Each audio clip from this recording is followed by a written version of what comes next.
खरी गोष्ट आहे. स्वतःचा अनुभव ते जगाला सांगतायत. यांनी कुणाच्या जीवावर राज्यसभेत गेले आणि कुणाच्या खुर्च्या उचलत होते जगाने पाहिलं. शिवसेनेचे प्रवक्ते प्रकाश महाजन आपल्या सोबत आहेत. सध्या छत्रपती संभाजीनगरमध्ये युतीमधला तिढा काही संपत नाही. त्यावर सुरुवातीला त्यांच्याकडून जाणून घेऊयात काय नेमकं सुरू आहे. उद्या उमेदवारी अर्ज दाखल करायचा शेवटचा दिवस आहे. अजूनही तुमच्यातलं बिनसलेलं काही संपत नाही. काय आहे? बिनसलं वगैरे असं काही नाही आहे. आमच्याकडं पालकमंत्री संजयजी शिरसाट सगळं पाहत आहेत. आमची तयारी जवळपास पूर्ण झाली. भारतीय जनता पक्षाकडून काही थोडं राहिलं असेल तर आज होऊन जाईल. ते काय फार अवघड अशातली गोष्ट नाही. कधीपर्यंत पूर्ण होईल याची वाट उमेदवार पाहतायत.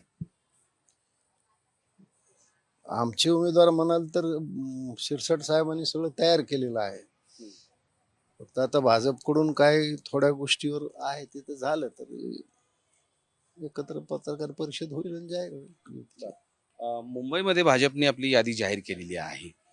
त्यासोबतच विरोधी पक्ष असलेल्या शिंदे युबीटी या दोघांकडूनही होती आहे.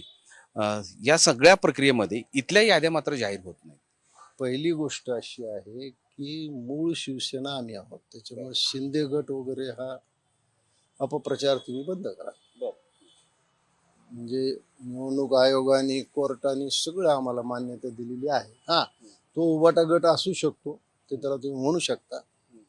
त्याच्यामुळं आमची यादी प्रसिद्ध होईल आणि योग्य त्यावेळी योग्य त्या लोकांची नावं जाहीर होतील. संजय राऊतचा एक मुद्दा आज जास्त चर्चेला जात आहे. ते असं म्हणाले की शिंदे गट म्हणतो आम्ही बंड केलं. आता तुम्ही शिंदे गटाच्या या शब्दावरून आक्षेप घेतला म्हणून त्यांचा शब्द कायदेशीर आहे.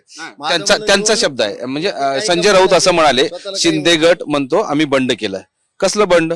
घंटा त्यांना बूट चाटावं लागतं. खरी गोष्ट आहे. स्वतःचा अनुभव ते जगाला सांगतायत.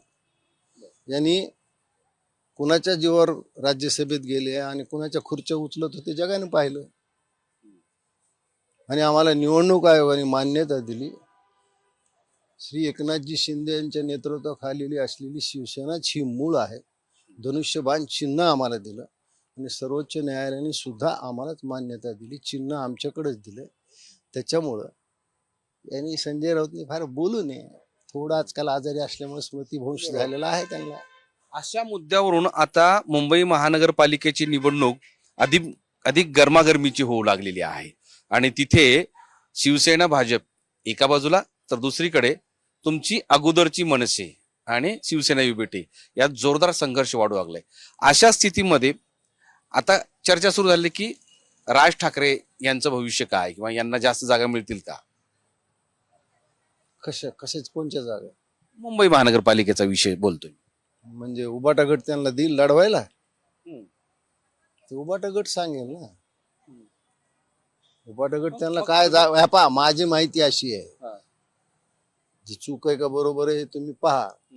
ज्या जागेसाठी मनसेचे काही नेते आग्रही होते त्याशी उबाटा गटाला देऊन टाकले त्यांनी. अस्वस्थ आहेत मनसेमध्ये लोक. हा, अस्वस्थ म्हणजे युबीटी शिवसेनेबरोबर जाऊन मनसेची फरफट होते. त्यांनाच जास्त माहित असेल. समोर जे पाहतात त्यांना तर दिसती फरफट आहे. तुम्ही आता अस्वस्थ मी काय म्हणलं तुम्हाला, काही जे लोक इतके वर्ष तयारी करत होते आणि ज्या हक्काच्या जागा असं समजलं जात होतं त्या जागा उद्धव ठाकरेच्या गटाला देऊन टाकल्या ना. ते लोक अस्वस्थ आहेत, फोन करतायत काही.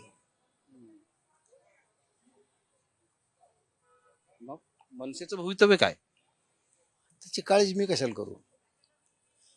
तुम्हाला फोन करून विचारता असतील ना काही लोक अस्वस्थ असलेले. काय म्हणलंय की अजूनही मैत्री आहे, ते भांडण थोडंच आहे आमचं. काही इतके अस्वस्थ आहेत की आम्ही इतके वर्ष प्रयत्न केले, आम्ही लढवायची तयारी केली.